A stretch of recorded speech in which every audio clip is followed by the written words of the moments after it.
Le RHDP, toujours maître du jeu à l'Assemblée nationale, le parti au pouvoir se taille à la majorité des sièges avec 137 députés élus. Il est suivi par la coalition PDCI-RDA-EDS, créditée de 50 sièges. Dans l'ensemble, l'opposition s'arroge 91 députés, quand les indépendants obtiennent 26 sièges, selon les résultats provisoires proclamés par la commission électorale indépendante. Pour les femmes, la révolution n'a pas eu lieu malgré la nouvelle loi sur la représentativité. Seulement 32 femmes sur 254 élus, soit 12%, très loin des 30%. Quelle analyse déduire de ce scrutin? Quelles sont les nouvelles forces en présence? Quel jeu politique ou démocratique pour cette nouvelle législature? C'est de toutes ces questions et de bien d'autres encore que nous débattrons au cours de cette émission. Mesdames et messieurs, bonsoir et merci de nous suivre sur RTI 1.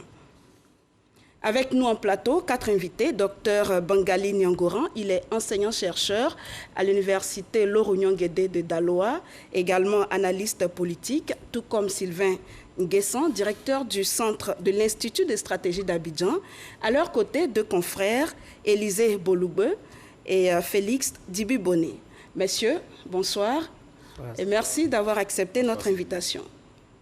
Alors, plusieurs missions d'observation se sont déployées sur l'ensemble du territoire depuis la campagne jusqu'au jour du scrutin. Toutes ont observé un scrutin apaisé et transparent, avec tout de même quelques incidents, mais minimes.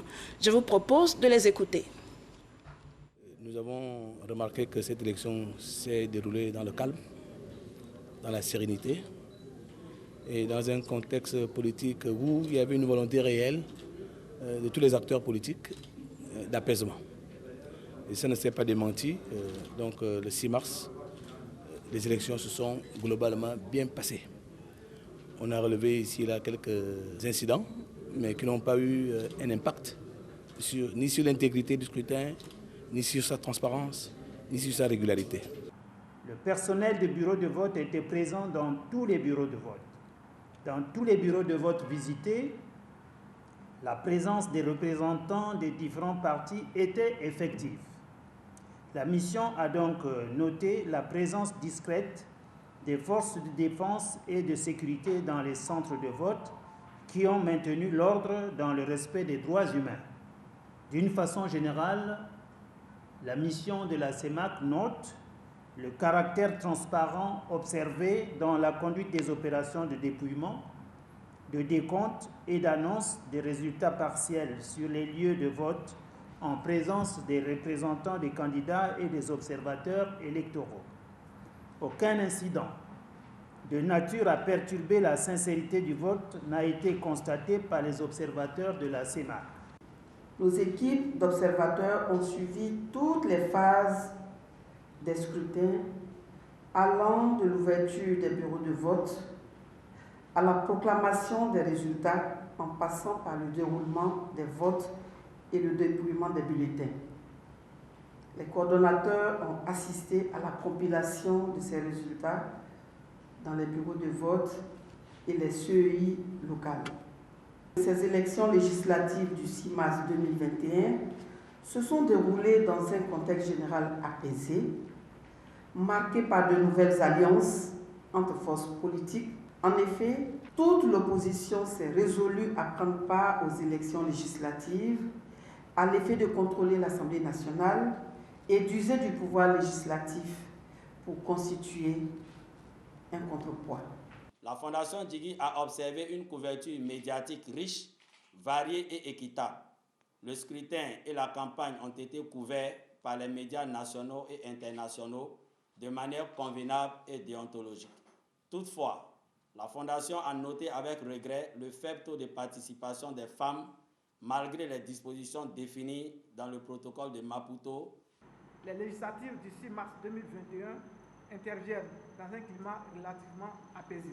La POEC a constaté avec satisfaction et de manière générale que la campagne électorale s'est déroulée dans le calme, la sérénité, le code de bonne conduite signé par les partis politiques ainsi que les candidats a été globalement respecté. Dans 185 bureaux de vote sur 200, les 3 agents étaient présents dans tous les bureaux de vote. L'une a été montrée vide. Elle a été montrée scellée dans 200 bureaux de vote observés. Il y avait de l'encre indélébile. et un kit d'authentification biométrique dans le bureau de vote observé. Par ailleurs, nos observateurs ont constaté que l'isoloir était placé de manière à assurer le secret du vote dans 100% des bureaux de vote observés. Concernant la sécurité, les agents de force de l'ordre étaient présents dans les bureaux de vote observés. Alors, on a écouté tour à tour la mission d'observation de l'UIA, celle de la CEMAC, le Conseil national des droits de l'homme, la Fondation Digui et la POESI. Il y a eu bien sûr d'autres missions en dehors de celles-là. Toutes disent la même chose, un scrutin apaisé et transparent. Sylvain Nguessan, c'est à croire que le premier enjeu de ce scrutin était d'ordre sécuritaire. Oui, mais d'abord, il faudra reconnaître qu'en organisant cette élection, nous obéissons d'abord à notre Constitution, qui prévoit le renouvellement du personnel du pouvoir législatif selon une certaine durée. Donc, depuis le mois de décembre, il revenait aux institutions en place d'organiser cette élection en vue de renouveler le personnel, pour parler ainsi du pouvoir législatif.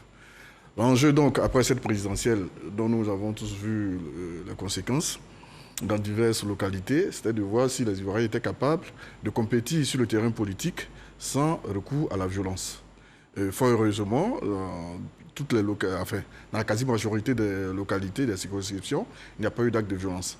Personnellement, j'ai eu à sillonner diverses localités, à Beauville, Divo, Gagnoa, Soubré, San Pedro, Diokwe, Man, San Pedro, Boaké. J'ai vu avec grand plaisir des équipes différentes se rencontrer dans les rues, se chahuter et puis se dépasser. Des équipes de candidats. Les équipes de candidats se rencontrer dans les rues, se chahuter, se dépasser. C'était vraiment intéressant à voir. Et jusqu'au jour d'aujourd'hui, jusqu'à la proclamation des résultats par la CEI, il n'y a pas encore eu, en dehors de Port-Boué, certainement d'autres localités, il n'y a pas eu d'acte de violence en tant que tel. C'est à saluer, c'est dire que nous aussi en Côte d'Ivoire, nous sommes capables d'organiser une élection sans qu'il y ait mort d'homme.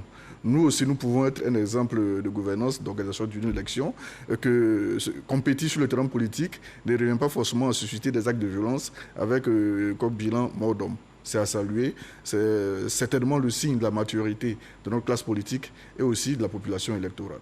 Alors, Félix Boni, qu'est-ce qui a prévalu à cette accalmie-là? Il ne faut pas oublier le dialogue qui a eu lieu avant ces élections, qui a porté ses fruits. Ça veut dire que lorsque le dialogue il est sincère et que les acteurs de ces dialogues ils vont avec le cœur en pensant à l'intérêt général, on arrivera toujours à relever la tête et à relever des défis comme ce qu'on vient de relever, parce que là, la Côte d'Ivoire vient de relever un grand défi. C'est la première fois que notre pays organise une élection avec la participation de toutes les forces politiques. Et on craignait que l'enjeu ne tue le jeu démocratique. La volonté pour les uns et les autres de gagner, c'est-à-dire l'opposition qui tenait coûte que coûte à contrôler le Parlement, le pouvoir qui voulait confirmer sa victoire du 31 octobre et éventuellement avoir les manettes nécessaires pour pouvoir gouverner sans être gêné. On craignait vraiment que l'enjeu tue le jeu et heureusement, le jeu électoral a été effectivement très apaisé et calme, à part les quelques échauffourées qu'on peut minimiser. Il ne peut pas avoir de compétition sans qu'il y ait quand même de échauffourées. On a connu pire que ça. Et vous voyez, au moment où on a des situations un peu compliquées dans des pays qui sont considérés comme les modèles de démocratie en Afrique de l'Ouest, vous savez tout ce qui se passe actuellement au Sénégal. Nous savons également ce qui se passe au Bénin, qui organise ses élections présidentielles en avril prochain. C'est en ce moment que la Côte d'Ivoire, qui était stigmatisée comme le mauvais élève en matière électorale, montre un beau visage qui nous ramène dans le giron des États qui savent effectivement surmonter leurs différences pour pouvoir, j'allais dire, construire une nation plus forte. Et cette élection législative va consolider davantage, j'allais dire, le processus de réconciliation et d'apaisement en Côte d'Ivoire. Alors, il n'est pas trop tôt pour se considérer comme une bonne élève de la démocratie? Je pense que c'est déjà un bon premier pas. Quand vous avez un élève, un enfant qui est toujours dernier et qui finit par un jour se rapprocher du premier rang, ça veut dire qu'il faut l'encourager. Je pense que c'est un exemple qui va se multiplier. Je pense que ça participe de la maturation politique. Je suis persuadé que tout un chacun, chaque Ivoirien dans son salon, qui est en train de nous suivre aujourd'hui, applaudit de ses deux mains, qu'on a pu organiser une élection sans qu'on entende un mort, encore moins un blessé, encore moins un mort. On n'a eu ni de mort, ni de blessé quelque part. C'est vrai, on a eu le cas des blessés de Port-Boué qui étaient des blessures mineures. On n'a pas eu de cassures, d'incendies, de flammes, de pneus sur les rues. On n'a rien détruit, on n'a même pas déchiré, on n'a pas eu d'urne portée sur vélo ou sur la tête. Ça, je crois que la Côte d'Ivoire est en train de grandir démocratiquement. Alors, docteur Bangali, dites-nous, en dehors de la sécurité, quels étaient les autres enjeux de ce scrutin-là?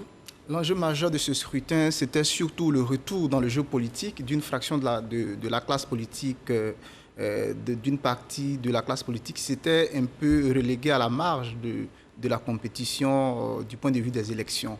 Et c'était l'enjeu majeur parce que le président l'a d'ailleurs affirmé après s'être acquitté de son devoir de vote.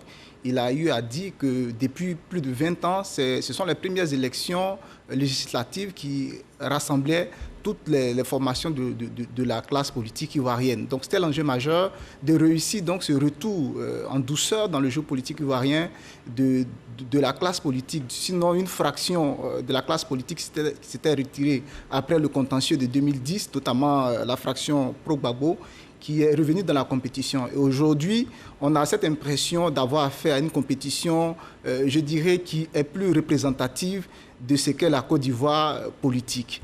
Et donc, aujourd'hui, c'était l'enjeu majeur. Mais au-delà de cela aussi, il y avait ça, c'est l'enjeu majeur national. Il y avait un enjeu aussi pour le parti au pouvoir. Il y avait la nécessité, sinon l'obligation de confirmer la légitimité du président.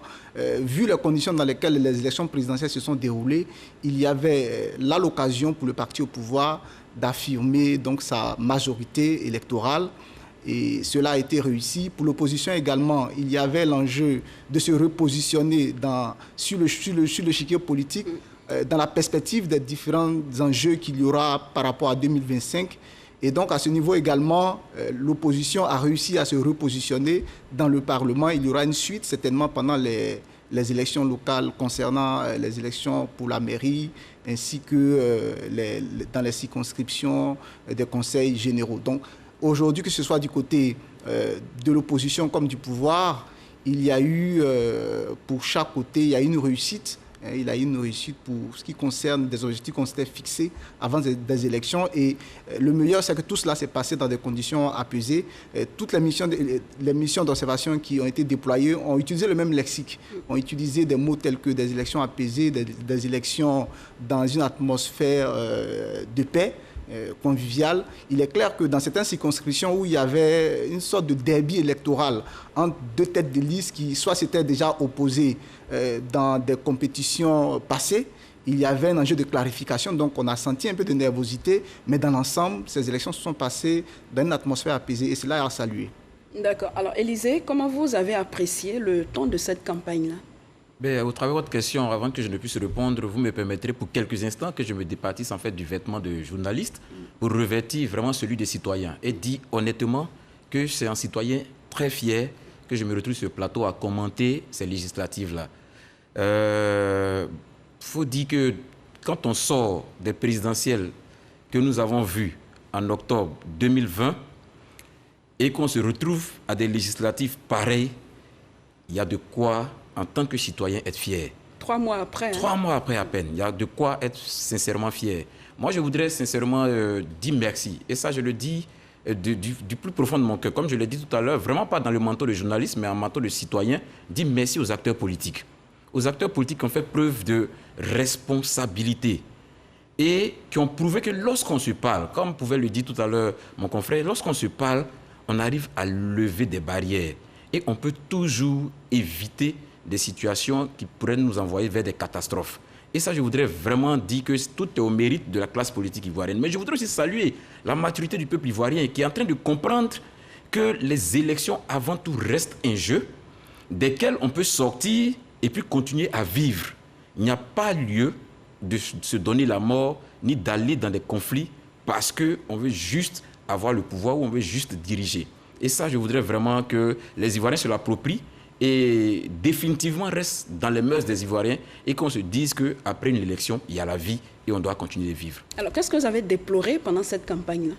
À titre personnel, faut dire que ce qui a déploré n'était pas assez, dans la mesure où, comme ont bien pu le dire mes concitoyens sur le plateau, la plupart de la campagne s'est déroulée dans un climat assez apaisé. Moi, je le dis à titre personnel, ce que j'ai déploré, c'est quelques discours vraiment à relance tribaliste. Moi, je le dis honnêtement, sans faux fuyant, à relance tribaliste qui, moi, m'ont gêné. J'ai estimé que même s'il était intéressant, même s'il était indiqué qu'on était dans une période où les uns et les autres pouvaient dire ce qu'ils pensaient juste pour appâter des populations, mais il y avait des limites. Il y a des propos qui, pour moi, sont sortis vraiment du contexte électoral et que je juge tribalistes. Vous parlez de l'ex-ministre Lida Kwasi. Oui, pareil, de ce qu'il a pu dire. On nous a signifié aussi qu'en dehors de lui, il y a certains qui ont tenu ses propos. On n'a certainement pas été, ça n'a pas suffisamment été médiatisé comme pour lui, mais dans d'autres endroits, notamment vers Séguéla et dans d'autres localités aussi, où des propos pareils ont été tenus. Et je tenais vraiment à déplorer cela.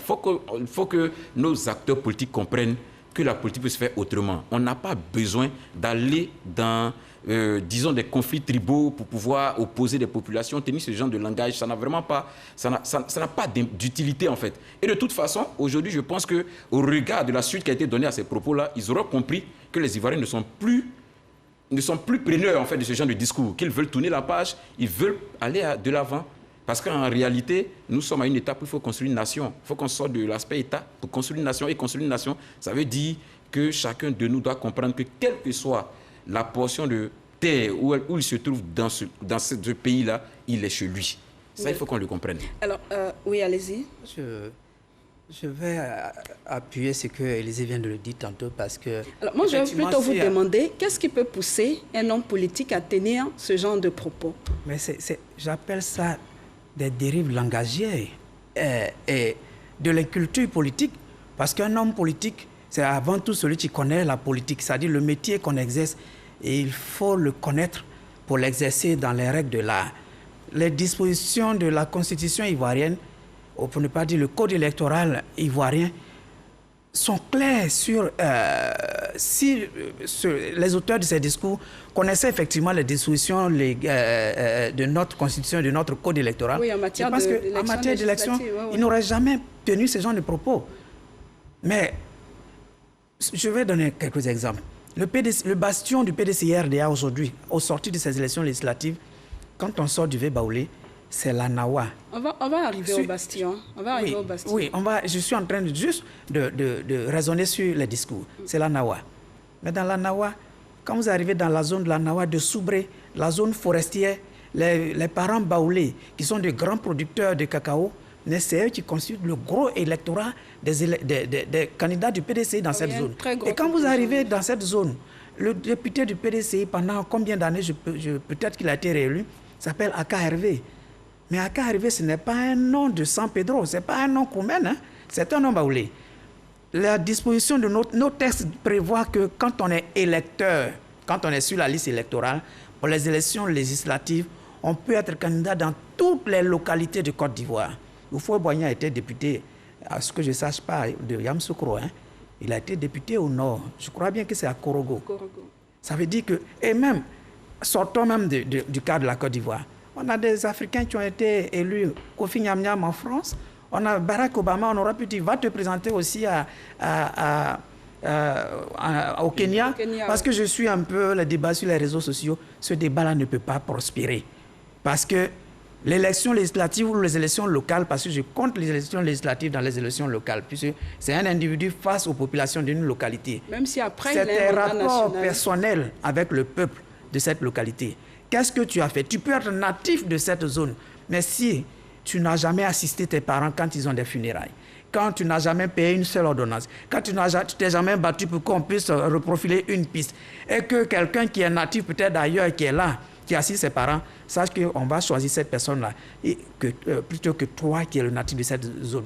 Aux États-Unis, on dira que le meilleur Américain, ce n'est pas celui qui est natif de père et mère ou arrière-grand-père et quoi américain, mais c'est celui qui apporte quelque chose aux États-Unis. C'est-à-dire, ne demande pas qu'est-ce que l'Amérique peut faire pour moi, mais qu'est-ce que je peux faire pour l'Amérique. Et quand tu es bon, tu es un bon Américain. Je crois qu'il faut qu'on ait cette culture politique et qu'on lise ce que disent nos textes pour éviter de tenir des discours qui vont au courant de ce qui est écrit, de ce qu'on a adopté, ce qu'on a voté.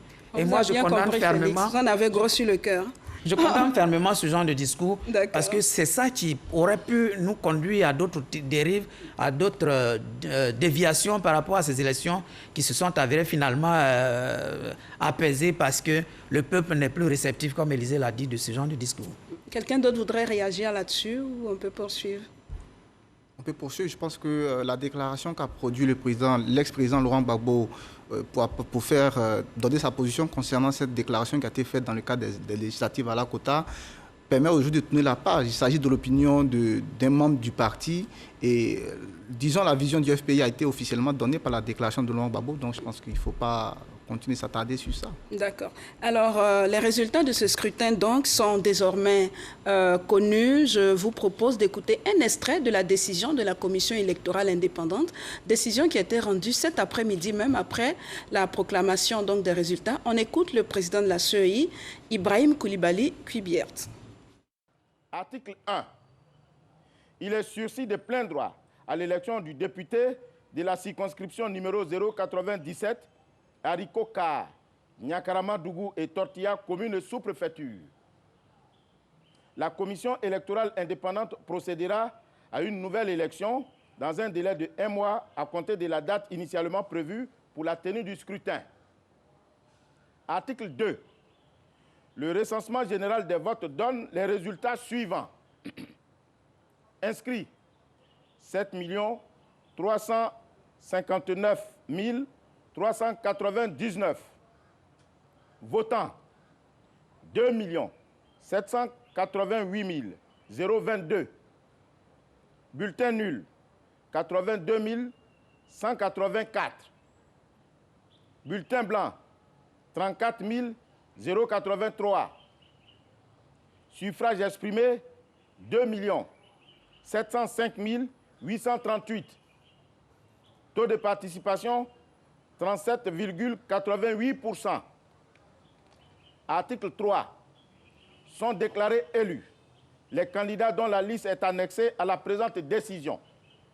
Article 4.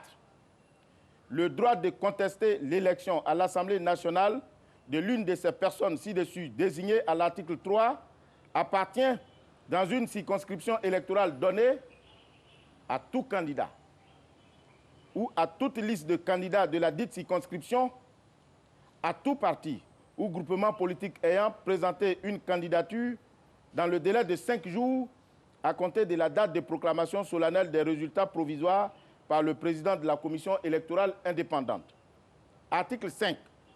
La présente décision sera publiée au siège de la commission électorale indépendante sur le site de la CEI et par tous autres moyens. Voilà, alors on a entendu le président de la CEI tout à l'heure donner les grands chiffres de ce scrutin.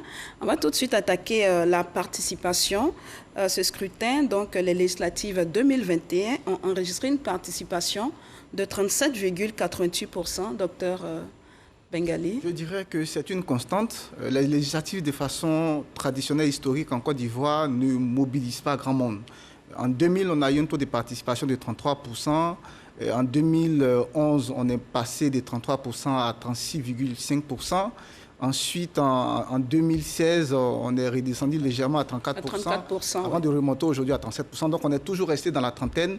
Il y a l'idée qu'il n'y a pas toujours la compréhension du rôle de l'Assemblée nationale par les populations ivoiriennes qui ne voient pas toujours l'impact que le rôle de l'Assemblée nationale a sur leur quotidien. Peut-être qu'elle le trouve abstrait. Oui, d'une certaine façon, parce qu'il n'y a pas forcément l'explication des enjeux du Parlement. Lorsqu'il y a des élections législatives, les différents candidats qui vont vers la population ont tendance à focaliser, disons, leur démonstration sur ce qu'ils peuvent apporter aux populations, comme s'ils étaient des élus dans le cadre des municipalités. Pourquoi? Parce que généralement, quand vous allez sur le terrain, la population vous présente tout de suite des doléances. Oui, des besoins existentiels pour la plupart. Absolument. Donc, si vous répondez que ce n'est pas votre rôle, il est clair que leur attention va se détourner vers la personne. Vous perdez l'électorat. Ils sont obligés de jouer le jeu. Donc, finalement, il y a une mauvaise compréhension du rôle et la fonction politique du Parlement. Et cela fait qu'il y a aussi une certaine forme de désintéressement. Parce qu'on se dit que dans le cas des mairies, par exemple, lorsqu'un maire est élu, il y a potentiellement des emplois qui sont créés parce qu'il vient avec une équipe pour collecter les tasses, une équipe pour administrer la ville. Il a un budget et tout cela. Donc, il y a des emplois qui sont créés. Alors que dans le cas du député, il est élu tout seul. il va siéger à l'Assemblée, il reçoit ses émoluments, il n'y a pas forcément une redistribution de ces émoluments-là au niveau de son équipe qui l'a accompagné.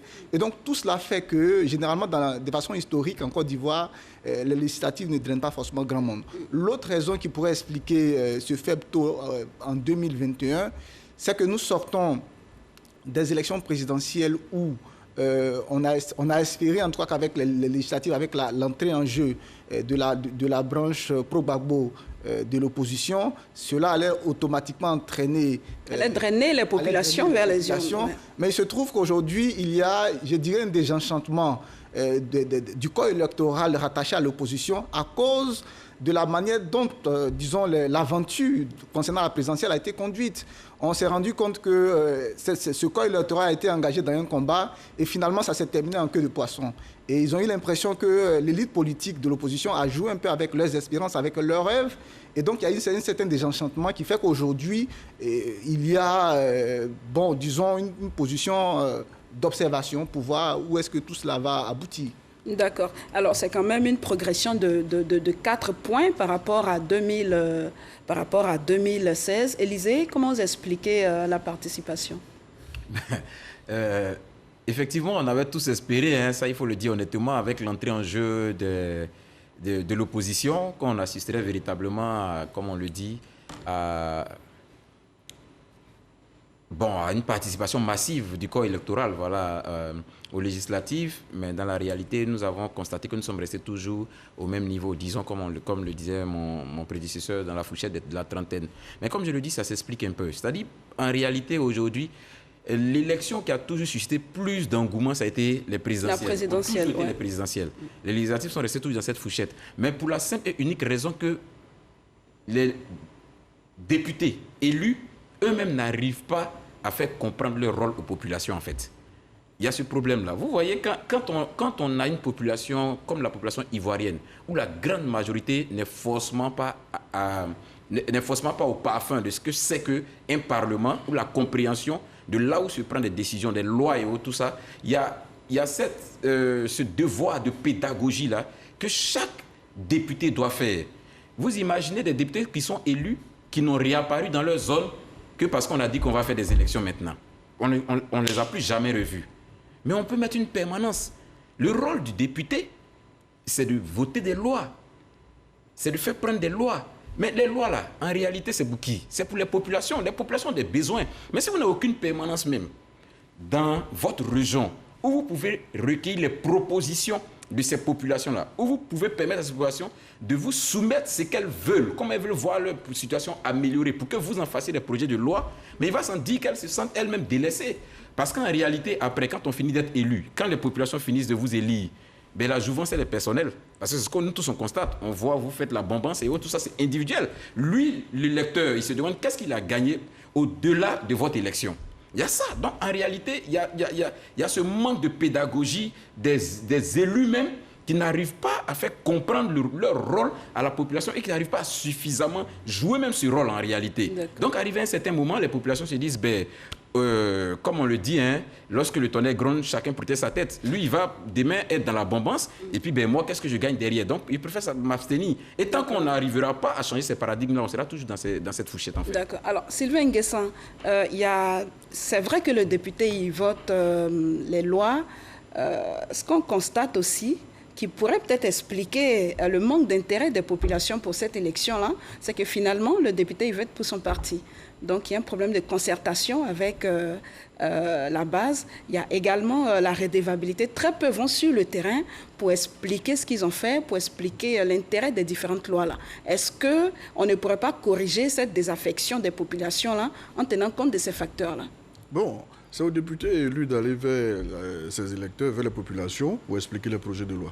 Cela a été très peu observé dans les différentes localités de la Côte d'Ivoire. Exactement. Donc la population ne sait pas finalement pourquoi elle a voté pour telle personne. Alors, un de deux, lors de cette élection, on a vu très peu de candidats faire des propositions. Dit que si j'étais élu, voici des projets de loi, alors qu'il y avait tout ce débat sur l'école ivoirienne, sur le système sanitaire, sur la réforme du secteur de la sécurité, etc. etc. Donc il y avait matière pour ces différents candidats-là. Malheureusement, on m'a signalé qu'à Daloa, cela a été fait par le député, le ministre Mamadou Touré, qui aurait expliqué un peu les 5 piliers du projet de société du président Ouattara, en disant que voici des lois qui iraient avec ces 5 piliers. Et donc, s'il était élu, voici des propositions qu'il pourrait faire à l'Assemblée nationale. Cela n'a pas été le cas. Je veux bien qu'en milieu rural, les populations locales fassent connaître leurs besoins physiologiques, une pompe qui est en panne, une fenêtre dans une école, etc., le toiture, chef du village. Mais en milieu urbain, quand même, bon, les populations sont quand même à l'abri de ce genre de besoins-là. Maintenant, dans ce milieu urbain, Abidjan, c'est à peu près 30% de l'électorat de la Côte d'Ivoire. Qu'est-ce qui a été proposé dans les différentes communes aux différents électeurs d'Abidjan? Je ne sais pas. Donc tout cela fait que on se demande bien si ça vaut la peine de se réveiller ce dimanche matin à de bonne heure pour aller voter. Dans la mesure où le monsieur étant candidat n'a pas de projet de loi, ce n'est pas quand il sera élu qu'il en aura. Alors Félix, comment on corrige ça? C'est possible de corriger et comment on peut le faire? C'est possible de corriger, mais je pense qu'il ne faudra pas forcément accuser les candidats, les députés, parce qu'il y a aussi la compréhension, comme l'ont dit les prédécesseurs, il y a aussi la compréhension du rôle du Parlement. Quand on comprend le rôle du Parlement, qu'on sait que celui qu'on va choisir, il faut qu'on choisisse celui qui va porter notre parole au Parlement, qui va défendre nos intérêts au Parlement. Je pense que les populations devaient se lever si elles avaient cette bonne compréhension du rôle du Parlement pour voter, pour aller voter, choisir leurs représentants. Parce que le député, c'est la représentation nationale. C'est celui qui va aller parler en notre nom. Et ça, les populations ne l'ont pas encore compris. Donc, il y a une éducation à la politique des populations il va falloir faire au-delà des candidats.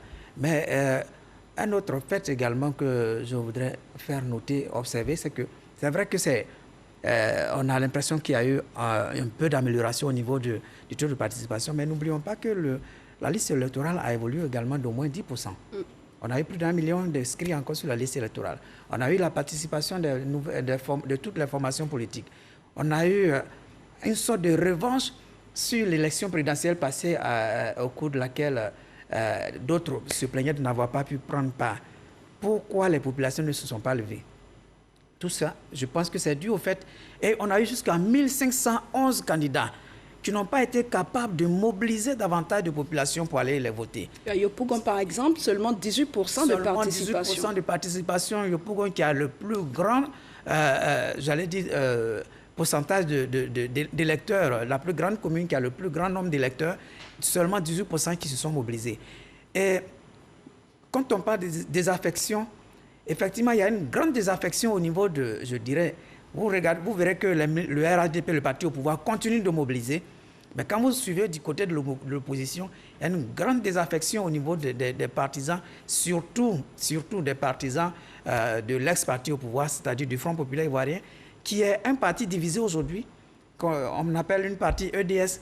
Cette appellation EDS qui n'est pas encore bien ancrée dans l'esprit de certains militants qui ne se retrouvent pas dans ce EDS. Oui, il y a quand même des visages qui l'incarnent, des visages qui reconnaissent qu'il l'incarne. Ce n'est pas tous les visages qui... Même les visages qui l'incarnent, il y en a qui sont tombés. Hein. Là, il y a un gros visage qui incarne qui est tombé. Quand vous dites à une vieille personne que le parti que vous devez aller voter s'appelle EDS, la personne ne se retrouve pas dans EDS que dans les deux doigts qu'il était facile d'identifier auparavant. Le FPI divisé a créé une grosse désaffection au niveau de ces militants qui ne sont pas sortis pour voter. Aujourd'hui, Afin-Guessan paye le prix. C'est-à-dire aujourd'hui, Afin-Guessan fait un recul encore. À part lui, il n'y a qu'un autre élu qu'il a pu obtenir dans la zone de... D'accord. Alors, vous êtes déjà au résultat. On va y aller. Le graphique des résultats. Donc, on a enregistré 137 sièges pour le RHDP et 50 pour... la coalition, justement, dont vous parlez, EDS et PDCI. Vous comprenez que c'est vrai qu'on peut dire que tout le monde a reculé un peu parce que le RHDP, jusqu'à ce qu'on aille à ces élections, revendiquait quand même 154 députés à l'Assemblée nationale. 152. 152, d'accord. Avec 137, on dira qu'il y a quelques sièges de perdus. Évidemment, lorsque le jeu est ouvert et que ceux qui ne participaient pas auparavant arrivent, il est clair qu'on va perdre quelques éléments, mais ça n'empêche que le RHDP joue aujourd'hui d'une majorité un peu confortable, parce que la majorité, c'est 128 députés. Avec 137, c'est déjà confortable. Mais on est encore loin de la majorité confortable qui permettrait au RHDP de pouvoir vraiment disposer de toutes les manettes, avoir les 2 tiers à l'Assemblée nationale, parce que les 2 tiers, c'est 170 députés qu'il faut avoir. Donc, pourquoi cette opposition aujourd'hui se retrouve avec 50 députés, une coalition avec 50 députés. Mais regardez, prenez le cas de Yopougon. La coalition RDS-PDCI se retrouve en face d'une autre coalition, FPI, COGEP. Ils se retrouvent sous le même groupe d'électorat. Vous prenez le cas d'Issia. À Issia, vous avez une liste PDCI-EDS et vous avez une autre liste PDCI-RDA. Et tout ça, ça a contribué à fragiliser l'électorat. J'allais dire, cette opposition qui s'est neutralisée par endroits a permis aux candidats du RADP de parfois passer. Quand vous comptabilisez les voix du PDCI et du EDS combinées avec les partisans d'Afinguessan et les autres de Blé-Goudé, parfois, quand vous combinez leurs voix, ils surclassent largement le candidat du RADP. Mais ce n'est pas la faute au candidat du RADP. L'opposition paye pour sa propre stupitude.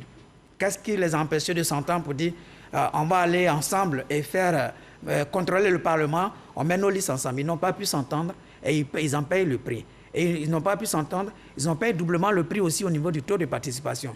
Parce que je suis certain que s'ils avaient une coalition bien soudée, bien huilée, il y a des électeurs qui n'auraient pas été désaffectés, qui se seraient levés pour aller voter. Votre voisin demande la parole, allez-y. En même temps, aucun principe n'oblige l'opposition à aller à une élection en rang serré. Voilà, il ne faudrait pas être aussi idéaliste que ça. C'est tout ça qui fait le charme de la démocratie. Que les opposants, toute l'opposition ne puisse pas s'entendre dans toutes les localités, qu'elle puisse s'allier derrière un cadre dans telle localité, qu'elle soit divisée là. C'est tout ça le charme du jeu politique. Et donc, si l'opposition n'a pas pu s'allier derrière des candidatures uniques dans toutes nos localités, ce n'est pas seulement le fait de la Côte d'Ivoire, c'est un peu, je reviens encore là-dessus, le charme du jeu politique. Donc, ce n'est pas nouveau. En 2002, on n'a pas vu ça. En 2012, on n'a pas vu, etc., etc. Comment vous analysez les performances des différents groupements, des différents partis politiques? Bon, déjà, le RHDP, la coalition... On a vu ça en 2015. Hein. En 2010, 2011, 2015, le RHDP a montré l'exemple de la coalition unis pour aller à des élections et ça leur a permis... Oui, c'était la coalition issue de l'exécutif, ce n'était pas l'opposition. Oui, mais c'est quand même... Ils ont aussi quand même... Aucune loi n'oblige l'opposition à se mettre en rang serré pour une élection législative. D'accord. Allez-y sur les performances des différents groupements. Le RHDP, moi, contrairement à ce qu'on dit, c'est la première fois que le RHDP participe à une élection législative vraiment inclusive. Et il avoir des précieuses voix loin de son bastion classique. Le Nord, le RHDP qui l'emporte dans la Mai, le RHDP qui l'emporte dans l'Agnébi à Bouville, le RHDP qui l'emporte encore dans le Guémon, je crois bien, avec Anne Ouleto, le RHDP qui l'emporte... Le Cavali. Oui, dans le Cavali, excusez. Le RHDP qui l'emporte dans le Béquet, à Boaké, à Yamsokro, etc. Le RHDP arrive à s'étendre maintenant... Vous pensez que les lignes ont bougé? Les lignes ont bougé dans le Gontougou. Le Gontougou est parti au RHDP avec Adjoumani. Le Cavalier également avec Anne Ouleto. Yamoussoukro vient de basculer, qui était quand même perçu comme l'épicentre, le centre de gravité du PDCI, qui a basculé au RHDP. Bon, en attendant le résultat du recours formulé par le candidat du PDCI, mais les lignes sont en train de bouger. Aujourd'hui, il n'y a plus d'électorat captif. Vous voyez un peu le Yopougon dont on parlait. Yopougon, en 2016, c'était 11% de participation. En 2018, avec le retour de la tendance FPI de M. Laurent Gbagbo, deux fils de Michel Gbagbo ou Fouidia. Mais le taux de participation n'arrive pas à se multiplier par 2. Il passe de 11% à 18%. Les lignes ont bougé, les électeurs sont devenus un peu plus exigeants. Et donc, à proprement parler, aujourd'hui, il n'y a pas de bastion, de citadelle imprégnable en dehors du Nord, où l'opposition ne fait pas assez d'efforts, à mon avis, pour pouvoir reconquérir le cœur et l'esprit de l'électorat du Nord. D'accord. Alors, Dr Bengali, quelle analyse des résultats, performances, qui étaient performants, qui étaient contre-performants, pourquoi? Alors... il faut analyser le score électoral comme le résultat, sinon la conséquence d'une stratégie politique structurée sur le long terme. Commençons déjà par l'opposition. Il y a eu depuis... Parce que ce processus a commencé lors du processus de révision des listes électorales. Et ce processus-là a été boycotté par l'opposition en s'appuyant sur un arrêt de la Cour africaine des droits de l'homme qui... disait qu'il fallait lancer des échanges pour réformer la CEI. Donc, sur ce principe-là, l'opposition a boycotté la révision des listes électorales. Et je pense que le résultat aujourd'hui qui est obtenu à l'issue de ces législatives-là, la défaite de l'opposition a commencé par cette stratégie de boycott des listes électorales. Parce qu'il y a eu l'ajout de près de plus d'1 million de nouveaux électeurs. partons du principe qu'étant donné que c'est le RHDP qui a mobilisé les nouveaux majeurs, les nouveaux inscrits. Et donc, il est clair que ces 1 million-là sont en grande majorité à mettre au profit de l'électorat du RHDP. Et aujourd'hui, on retrouve, je dirais en aval, les conséquences de cette stratégie qui a été implémentée en amont, parce que quand on prend la logique des bastions, c'est vrai qu'on va tout à l'heure aborder la logique des bastions, on se rend compte que l'électorat habituel du FPI, je vais dire tendance pro-Gbagbo, a donné l'impression de n'avoir pas pu, au-delà de ce qu'on espérait, faire la preuve de sa présence de façon en termes de taux de participation. Il a été relevé le taux de participation très bas de Yopougon, mais dans ce cas aussi joue, je dirais, le problème des listes électorales qui ont été utilisées dans ces élections-là. Donc, toutes les questions aujourd'hui liées, que ce soit au taux de participation, au score de l'opposition, ramènent toujours au fait, à cette stratégie d'avoir décidé de boycotter les listes électorales lors de leur révision. Il est clair que si on a adopté une position de boycott et que rien n'a changé, soit on continue dans cette logique de boycott, ou quand on était sûr dès le départ de ne pas être en mesure de boycotter tout le processus, on commence à participer depuis la révision jusqu'aux élections présidentielles ainsi que les législatives. Donc, il devait y avoir, je vais dire, une suite logique pour l'opposition en termes de choix stratégiques depuis le début du processus qui devait être suivi jusqu'à la fin. Concernant le RHDP aujourd'hui, il y a une confirmation de la légitimité du redéploiement dans le paysage politique en termes de corps électoral national pour ce parti qui a été confronté après le départ du PDCI à une sorte de situation de clarification. Parce qu'il y a eu une polémique qui disait que le PDCI étant sorti du RHDP, le RHDP a été vidé de toute sa substance. Et l'idée aussi qui a été opposée par le RHDP à cet argument du PDCI, c'était que le fait que les caciques du PDCI soient restés au RHDP, c'est plutôt le PDCI qui avait été vidé de sa substance. Alors finalement, les résultats nous donnent quoi? On l'a en tableau là, les résultats nous donnent quoi? Le RHDP sans le PDCI et le RHDP avec le PDCI, 2016 et 2021. Le RHDP aujourd'hui, quand on considère que l'ancien groupe parlementaire du RHDP était à 152 sièges, aujourd'hui, le recul n'est pas assez important. Donc, disons que le RHDP a confirmé sa position de force politique au niveau national. Concernant le PDCI, c'est aujourd'hui, je dirais, la grande surprise parce que, disons, la position parlementaire du PDCI depuis les années 2000 qui était à 94 députés, il y a eu un dépérissement en 2011, on est descendu à 70 députés et quelques. Et aujourd'hui, des 70 députés, nous sommes encore redescendus. Si on tient compte de l'alliance PDCI-EDS qui remporte 50 sièges, on peut espérer que dans ces 50 sièges, il y a une grande partie de candidats tête de liste qui ont été proposés par le PDCI. Et donc, il y a cette difficulté aujourd'hui d'établir de façon nette la proportion en termes de représentativité du PDCI. Parce que du fait des alliances de l'opposition, il y a un certain nombre de listes électorales où il y a eu un mixte, il y a eu une composition mixte, de sorte qu'on ne peut pas aujourd'hui de façon claire sous-peser. On ne peut pas évaluer, aujourd'hui le poids législatif du PDCI ni de EDS parce qu'il y a eu des listes où il y avait les deux il y a eu plusieurs alliances qui sont mises ensemble du fait des alliances. Donc aujourd'hui, il est un peu plus difficile.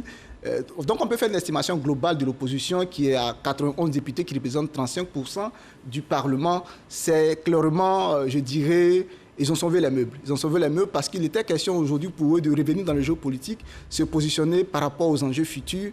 Et de ce point de vue-là, on peut dire qu'ils ont réussi leur retour dans le jeu politique formel, puisque jusque-là, une section de cette opposition était à la marge de la compétition politique. Donc, ils ont réussi leur retour dans les jeux politiques de façon formelle.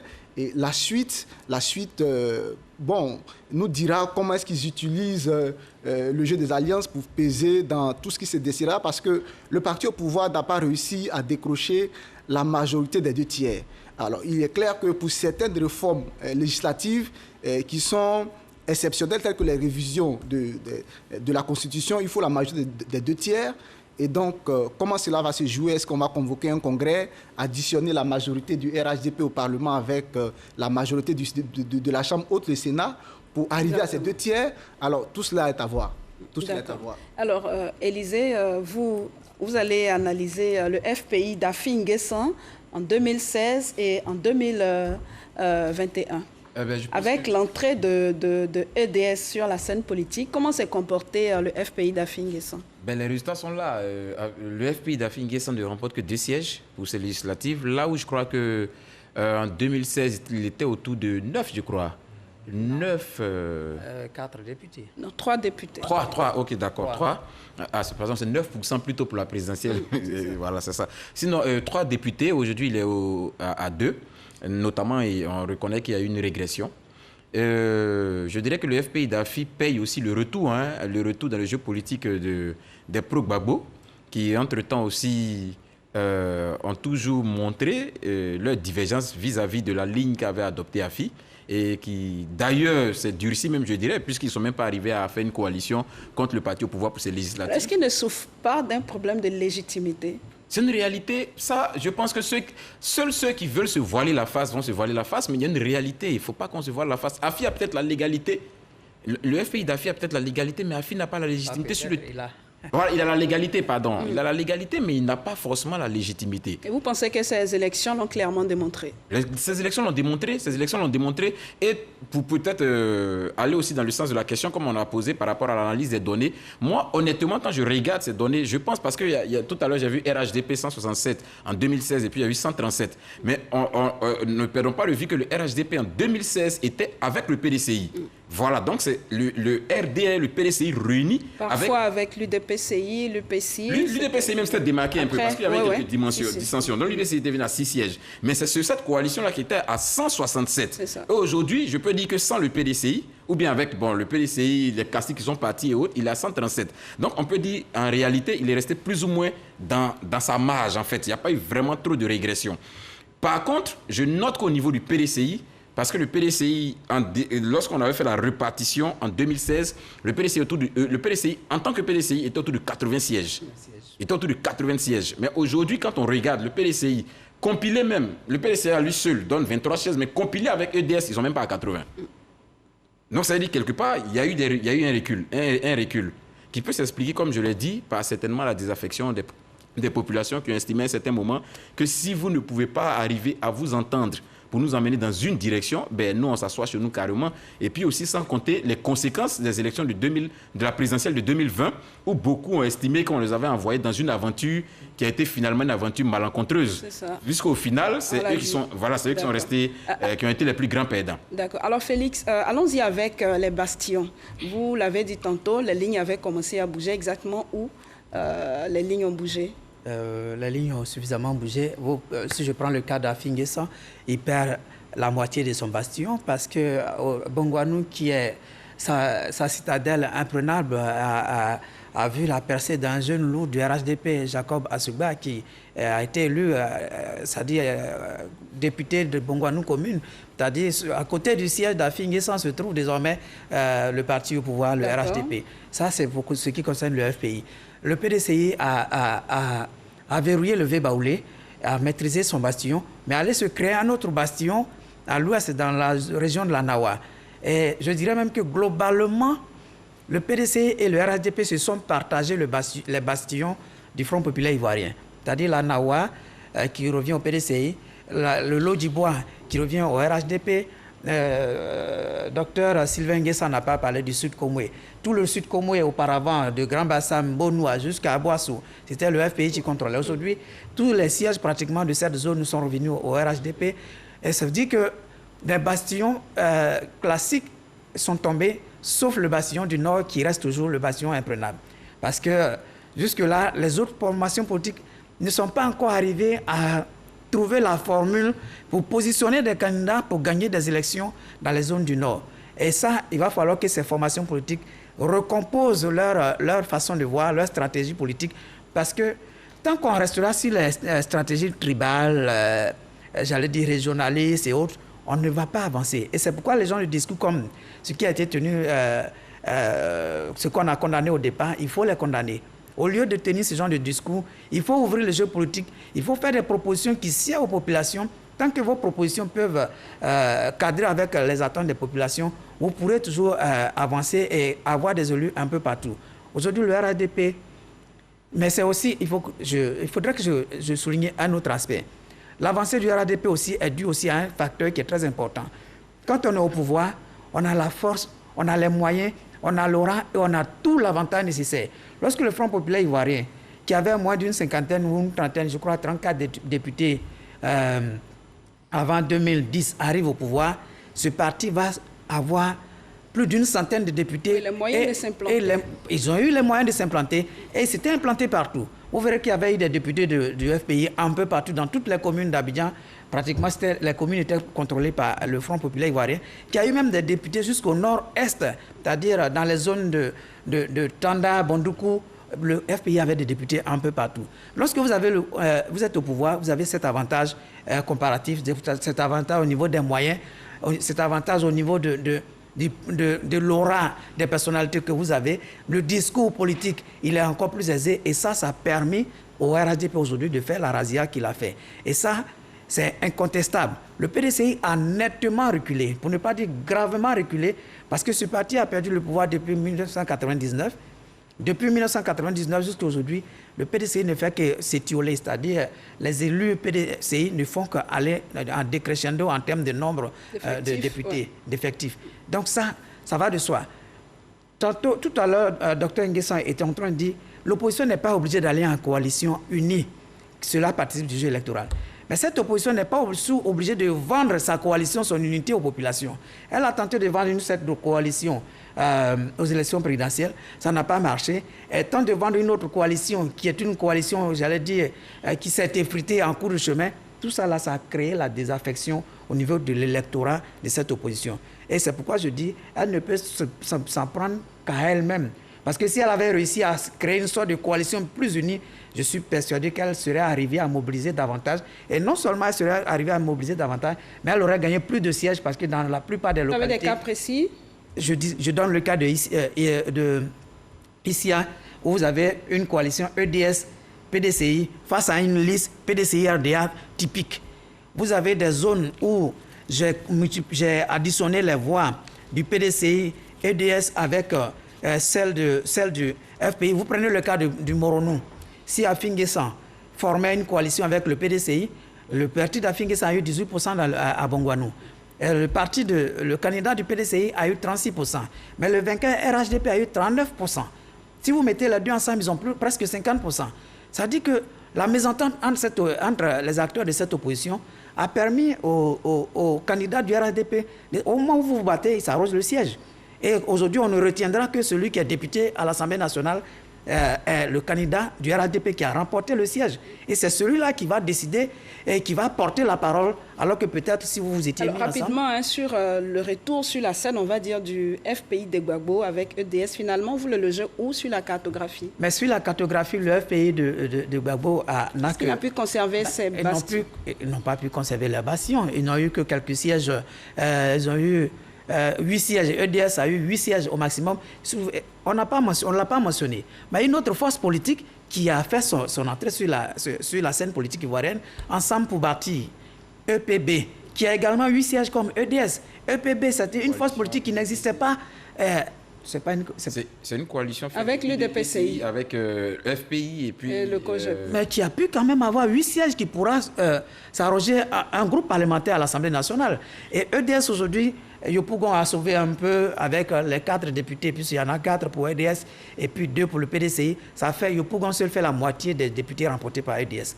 Donc le EDS n'a pas de bastion. La Côte d'Ivoire, ce n'est pas Yopougon seul. Allez-y, Sylvain Nguessan. Je voudrais rappeler que lors des municipales de 2002, si j'ai bonne mémoire, à Bouaké, le PDCI était parti également divisé. 2001, ouais, avec 2 candidats. Ce n'est pas nouveau dans le jeu politique. C'est la première fois que l'opposition va rendre disperser. Non, ce n'est pas pour répondre à Félix, c'est juste analyser les bastions. Si effectivement les partis traditionnels ont pu conserver leurs bastions, peut-être même qu'il va falloir apprendre à oublier la notion même de bastion. Très Il n'y a bien. pas d'électorat captif.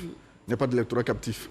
L'électorat évolue, les lignes bougent. Contrairement à une idée qui voudrait lier ce résultat de EDS au boycott, non. Le taux de participation jusqu'à présent n'atteint pas le nombre d'inscrits qu'on avait en 2010. 5 784 000 et quelques élus. On en a encore 2 000. Ça veut dire que si le FPI, toutes tendances confondues, arrivait à mobiliser son électorat de 2010, elle aurait eu un meilleur score. Ce score n'est pas lié au nouveau majeur, non. 5 784 000, on a à peine à 2 700 000 participants. C'est-à-dire sensiblement la moitié de la population électorale que nous avions en 2010. Et le président Laurent Gbagbo, lui seul, avait obtenu plus que les 2 700 000 électeurs de cette législative-là. Voilà, peut-être que l'exécutif, oui, bien sûr, permet d'avoir un peu plus de moyens, plus de visibilité. Contrairement à EDS qui a disparu de l'arène, des gens qu'on ne rencontrait pas depuis 10 ans qui apparaissent du jour au lendemain, d'autres ont eu le temps de conquérir les esprits et le cœur. Donc bon, c'est un peu tôt de se prononcer. On verra un peu les prochains Jeux politiques 2023. S'il y aura des leçons, il y aura une continuité, s'il y aura des leçons à tirer, si l'opposition est partie un peu plus unie, etc., on verra. Mais encore comme il a dit, dans la Nawa, sur 8 élus, le PDC emporte 7 sièges. À Nawa seul. D'accord. Alors, on va regarder la bataille d'Abidjan, voilà, qui a, on va dire, retardé pour certaines communes la proclamation des résultats. Docteur Bengali, la bataille était âpre à Abidjan. La bataille était âpre et finalement, disons que les différentes tendances de la vie politique de Côte d'Ivoire se sont partagées. Certes pas de façon équitable, mais se sont partagés de sorte qu'on voit que chaque parti, chaque tendance politique est finalement représentée à Abidjan. Le HDP qui arrache à Bobo Atekoubé, à Djamé, ainsi que Trècheville et Koumassi. Et la coalition PDC-EDS qui arrache au Pougon, Cocody, ainsi que Port-Boué. Sans oublier le PDCI qui décroche, je dirais, le derby du plateau. Alors, solidement ancré au plateau. Solidement ancré au plateau. Finalement, disons que la poids a été partagée entre les différentes formations politiques. Ce qui est à relever, c'est que au niveau de certains bastions traditionnels, on peut parler de bastions parce que aujourd'hui, même si à Yopougon, il y a eu un écart de voix qui ne dépasse pas les 500 voix, il demeure quand même que les visages qui ont été mis en avant ont permis quand même de pouvoir décrocher une victoire après 10 ans d'absence. Parce que ce qui se passe à Yopougon est aujourd'hui, je dirais, le résultat d'une conception de l'influence politique au niveau de cette commune.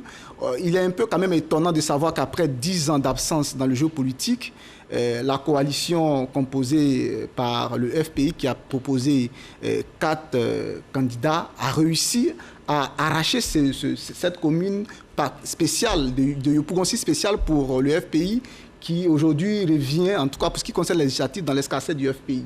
C'est le même constat qu'on fait à Bobo, qui est un bastion traditionnel du RHDP et qui aujourd'hui est resté dans l'escarcelle, également à Djamé comme à Tekoubé, qui sont 2 communes qui sont rattachées à Bobo, qui sont restées dans l'escarcelle du RHDP, à Koumassi également, où on a positionné un cacique du régime, qui a fait un travail au niveau de la mairie qui est reconnu par toute la communauté nationale, qui lui a valu d'être plébiscité au niveau des législatives. Alors, dans l'ensemble, disons que la bataille d'Abidjan a respecté l'idée qu'on se faisait traditionnellement de la répartition des influences au niveau du marché électoral abidjanais, qui représente quand même une proportion relativement importante, à peu près 30% de l'électorat en Côte d'Ivoire. Donc cela aujourd'hui reflète davantage la redistribution des influences, des légitimités politiques en Côte d'Ivoire. Même si au niveau national, le RHDP est resté solidement ancré dans son bastion traditionnel du Nord et a opéré des percées dans le bastion du FPI pour la simple raison, comme l'a mentionné le Dr Sylvain Guessin, après 10 ans d'absence, il est clair que ce temps a été mis à profit par de nouveaux visages qui ont émergé dans ces différentes circonscriptions et qui ont fini par s'imposer. Là où il y a eu une bataille épique, c'est dans le Vieux-Baoulé, les différentes circonscriptions du Vieux-Baoulé, où on a remarqué que à peu près sur les 8 membres du gouvernement qui sont tombés, 5 sont tombés dans le Vieux-Baoulé. Ah oui. Et le constat, la première explication, c'est que dans la plupart des localités où il y a eu ces membres du gouvernement qui sont tombés, il y a un rapprochement avec les conflits politiques qui ont, je dirais, dégénéré en termes de conflits intercommunautaires qui ont cristallisé les divisions. Quand vous prenez le cas, par exemple, de Béoumi, quelques années en arrière, il y a eu un conflit intercommunautaire à Béoumi. La gestion que le pouvoir en a fait a été ressentie un peu par les populations, une partie des populations comme une frustration parce qu'on a trouvé un bouc émissaire sur qui on a déchargé tous les torts. C'est la même chose à Toumoudi. Toumoudi, durant les dernières élections présidentielles, une crise politique qui a, je dirais, dégénéré en termes de conflits communautaires. Et la même gestion, je vais dire, on n'a pas cherché à pacifier les cœurs, on a simplement demandé aux uns aux autres d'oublier sans qu'on donne l'occasion aux différents comités de s'exprimer. Et donc aujourd'hui, on peut analyser, je dirais, le score politique pas fameux, parce que c'est vrai que le RHDP a gagné au niveau national, mais son score politique dans le V-Baoulé n'est pas fameux. Et cela s'explique par la facture politique de la façon dont les conflits communautaires ont été gérés à Didier Vie, à Thiébissou. C'est la même analyse à Toumoudi également. Et donc aujourd'hui, le RHDP a payé cash dans le V-Baoulé. C'est l'une des explications, entre autres. D'accord. Alors, je veux qu'on parle des femmes, comme on n'a plus suffisamment de temps. Oui. Alors, on l'a dit à l'entame de cette émission, la révolution n'a pas eu lieu. Là, quel commentaire? Comment vous l'expliquez? La révolution ne pouvait pas avoir lieu dans la mesure où déjà... 32 femmes élues sur 254 députés. Oui, comme je l'ai dit, la révolution ne pouvait pas avoir lieu dans la mesure où déjà, dès le départ, on partait avec des handicaps. La loi électorale, ou du moins le code prévoyait qu'il y ait 30% de femmes sur les listes des partis, ce qui n'a pas été fait. Les partis ont trouvé, en tout cas, cette ingénieuse idée de se mettre d'accord pour que cela soit reporté à plus tard et qu'on puisse faire les élections sans tenir compte de ça. Parce qu'ils avaient effectivement leur calendrier. Mais on ne pouvait pas, après avoir pris une telle décision, ou bien être arrivé à un tel accord, espérer que les femmes puissent rebondir dans la mesure où elles ne sont même pas nombreuses sur la liste. Il y a déjà ça qui est là. Il faut dire que... Nombreuses sur laquelle liste? C'est pratiquement la moitié de la population électorale, les femmes. Je suis d'avis. Non, je parle en fait de... Des femmes, des dossiers des candidatures. Des dossiers des candidatures, voilà, c'est de ça que je parle. Puisque logiquement, la loi prévoyait qu'il y ait 30%. Oui, on était autour de... Voilà, aucune des listes d'ailleurs n'a pu avoir les 30%. Donc dès le départ, comme je le disais, on partait déjà avec cet handicap-là.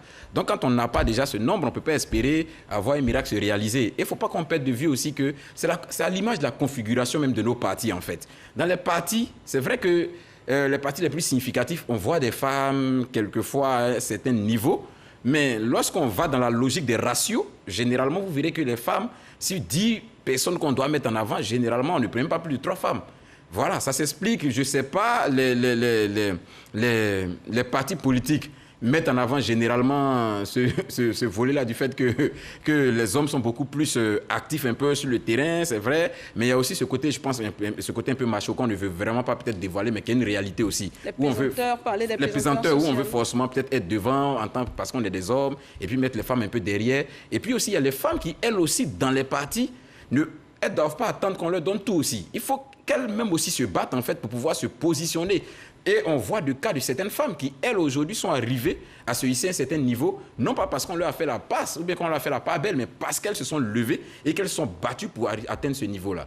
Donc, je pense qu'il y a ça aussi qu'il faut mettre. Oui, allez-y. Justement, je vais saisir au bon sac la fin de ses propos parce qu'il ne faudrait pas voir les quotas aussi comme un favoritisme. Un parti politique va à des élections pour gagner et donc il ne faudrait pas forcément avoir 30% des femmes pour avoir 30% d'échecs. Ailleurs, on l'a réussi. Par exemple, au Sénégal, on l'a réussi. Pourquoi on ne le réussit pas ici? Regardez bien les femmes sénégalaises en Côte d'Ivoire. Il y a des femmes de valeur qui elles-mêmes se font valoir, qui se battent pour devenir ce qu'elles veulent devenir. Et je vais citer un exemple. À ces élections, il y a des femmes qui ont tiré leur épingle du jeu. Moi, je vais saluer une dame comme Trazere Olibé, qui remplit pour la 2e fois dans la commune d'Issia et qui a été face à 13 candidats des hommes et qui les a battus, c'est-à-dire pour le compte du RHDP. Dans la zone d'Issia, qui est la ville, la localité de feu Bombouabré et de Désiré Tagro, elle remplit, c'est-à-dire elle sera députée pour la 3e fois à l'Assemblée nationale. Juste à côté, une jeune dame, Madame la ministre secrétaire d'État Belmont Dogo, elle a fait face également à plus d'une dizaine de candidats, des hommes. Elle les a battus.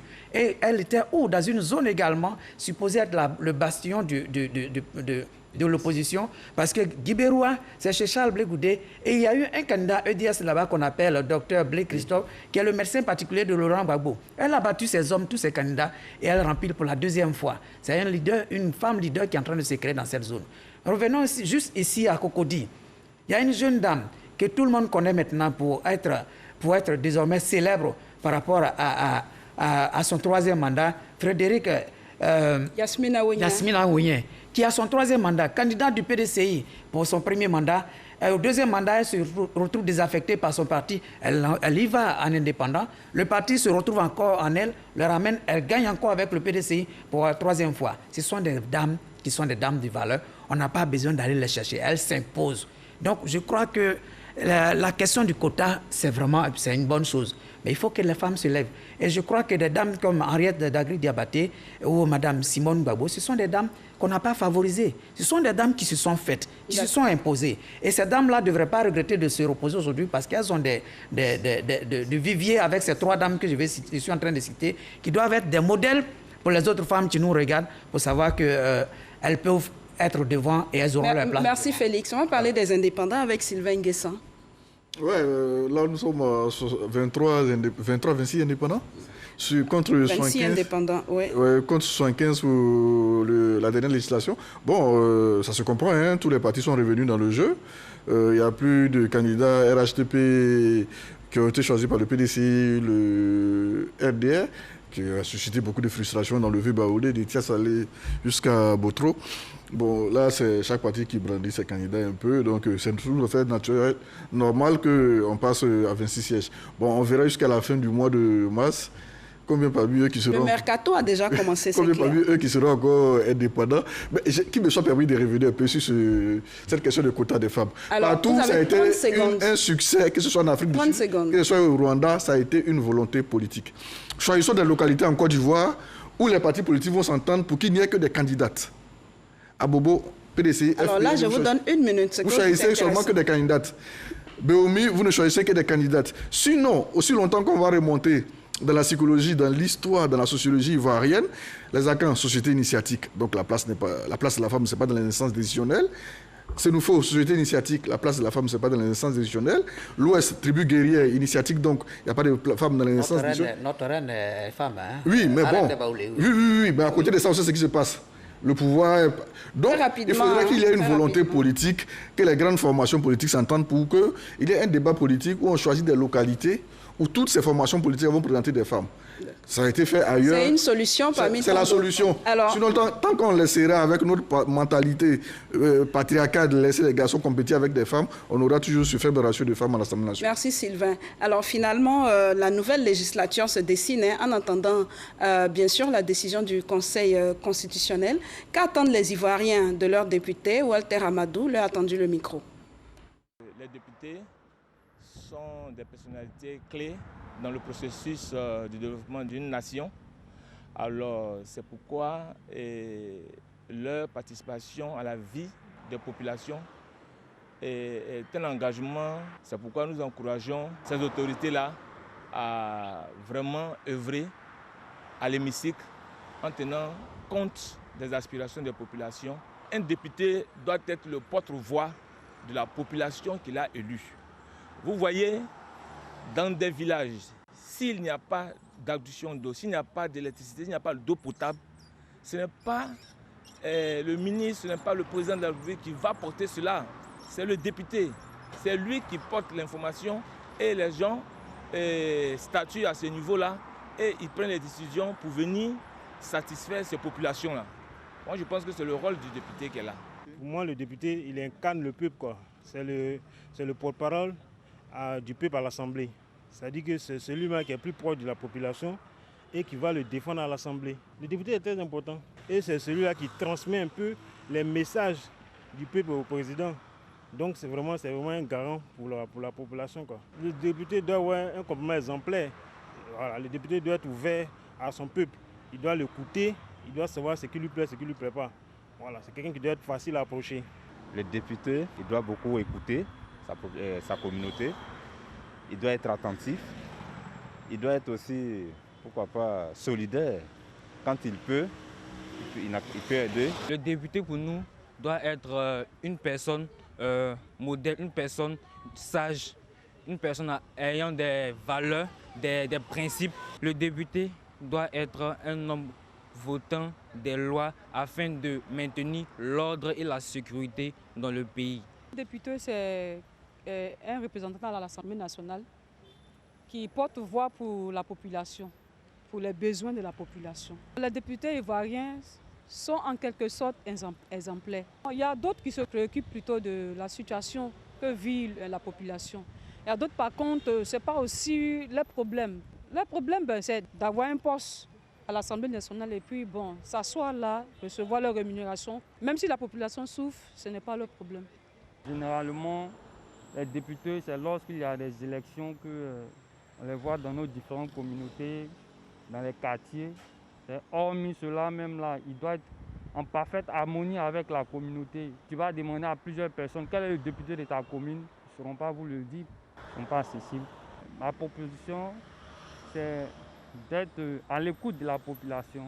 Parce que c'est clair qu'on ne pourra pas passer de maison en maison. Mais au moins, dans les différents quartiers, il y a des chefs de quartier, il y a des personnes qui peuvent véhiculer son message auprès de la communauté. Donc, qu'ils soient vraiment à l'écoute de la communauté.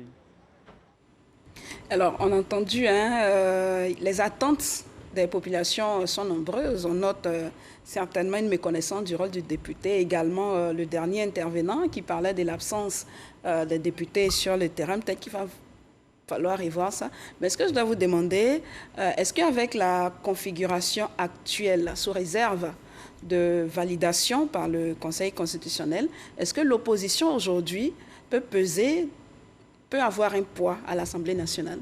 Pour donner une analyse pragmatique en tenant compte des 35%, on ne peut pas aujourd'hui parler de possibilité pour l'opposition de peser, mais on peut plutôt évoquer la possibilité de se faire entendre. On revient à la fonction, je vais dire, classique du Parlement qui est un lieu de contradiction. Donc il est important que toute la classe politique ivoirienne puisse faire entendre sa voix dans les débats parlementaires, les discussions, que ce soit en commission comme en plénière. Et donc c'est déjà une avancée très importante qu'il y ait la contradiction qui entre dans le Parlement, qu'on puisse entendre plusieurs voix à la fois. Donc ce qu'on retient aujourd'hui, c'est qu'il y a la possibilité pour l'opposition de faire entendre sa voix. Et ça, c'est déjà important. Allez-y. Oui, c'est tout à fait normal. L'opposition va mieux se faire entendre. Je crois qu'elle va susciter des projets de loi. Et que, encore plus intéressant, la cohabitation entre les deux tendances, où le parti présidentiel, les députés du parti présidentiel seront obligés de négocier avec l'opposition sur des projets de loi. J'attends de voir tout ça. D'accord. Finalement, est-ce que aujourd'hui, avec le poids de l'opposition, toute tendance cumulée, on a 91 députés sur les 254, pour rappeler qu'à Niakaramandougou, précisément dans la circonscription d'Arikoka, le vote n'a pas eu lieu, reporté donc à la suite du décès d'une candidate. Mais déjà, est-ce que l'Assemblée nationale aujourd'hui peut contrebalancer le pouvoir exécutif comme on le voit ailleurs? Je ne crois pas, parce que quand on suit les exemples des législatures passées, les députés qui parfois se sont comportés un peu comme des moutons de Panurge, c'est-à-dire le prolongement de l'exécutif, il y a lieu de ne pas croire à ce qu'il y a une Assemblée nationale qui va être un contrepoids à l'exécutif. Normalement, les 254 députés n'appartiennent plus à leur formation politique, n'appartiennent plus à leur localité, parce que ce sont les représentants nationaux. Et l'article 96 de la Constitution dit que lorsque vous êtes élu député, vous êtes un représentant national et vous n'avez pas de mandat impératif. Cela devait pouvoir permettre aux députés de jouer librement son rôle de contrôle de l'exécutif et de défendre les intérêts de la population comme elle le réclame tout à l'heure dans les éléments qu'on a. Alors, dernière question avec vous. Quelles sont les leçons à tirer de ce scrutin-là? Ben moi, la première leçon que je peux déjà dire et que je voudrais peut-être que chaque Ivoirien puisse s'approprier, c'est qu'on peut faire des élections sans forcément que ça débouche des violences. Et ça, ces élections législatives que nous venons de faire doivent être pour nous, si on veut un précédent, c'est-à-dire désormais, il faudrait que tout soit mis en œuvre pour qu'on sorte des élections de cette manière. S'il y a des contestations à faire, on suit les voies légales qu'il faut. Ça, c'est déjà la première leçon. La seconde leçon aussi, c'est que, quelles que soient les aversions qu'on peut avoir, quels que soient les ressentiments qu'on peut avoir, il n'est pas nécessaire de s'extirper du jeu politique. C'est parce que ça peut laisser le champ libre à une situation monocolore et après, on va aller avec tous les dérives que cela peut comporter. Donc, il est important qu'on puisse, en dépit de tous les ressentiments qu'on peut avoir, continuer à prendre part à la vie politique de la nation. Troisième chose qu'on peut retenir, c'est qu'il est important que chaque Ivoirien comprenne que la politique n'est pas forcément des conflits, n'est pas obligé que la politique débouche sur des conflits ou que des élections débouchent sur des conflits. On est adversaire, mais pas ennemi. Voilà, et qu'on peut finir des élections, se retrouver et continuer à vivre. Et c'est ce que nous sommes en train de voir aujourd'hui. Et je veux que vraiment cette leçon-là, elle puisse servir à toute la population, que chacun se l'approprie, de sorte que les prochaines consultations qui soient à venir, soient des consultations qui soient des consultations apaisées et qui nous permettent de définitivement rentrer dans la cour de ces nations démocratiques-là, ces nations qui sont ancrées, parce que celles aujourd'hui qu'on cite en exemple sont passées aussi par des moments de troubles et autres, mais qui aujourd'hui se sont stabilisées. Et nous pensons qu'aujourd'hui, avec ces législatives, on prend le pari de la stabilité pour le long terme. 10 secondes. Peut-être que c'est l'occasion de dire encore merci au candidat OD, qui le premier, avant la proclamation officielle des résultats, a appelé son adversaire à faire un poste. Et à tous ceux qui ont emboîté le poids aussi. Il a salué. Alors, merci Sylvain Nguessan, docteur Bengali Ngoran. Je rappelle que vous êtes enseignant-chercheur à l'université Lorunion Guédé de Daloa. Vous avez effectué le déplacement jusqu'ici. Merci d'être venu.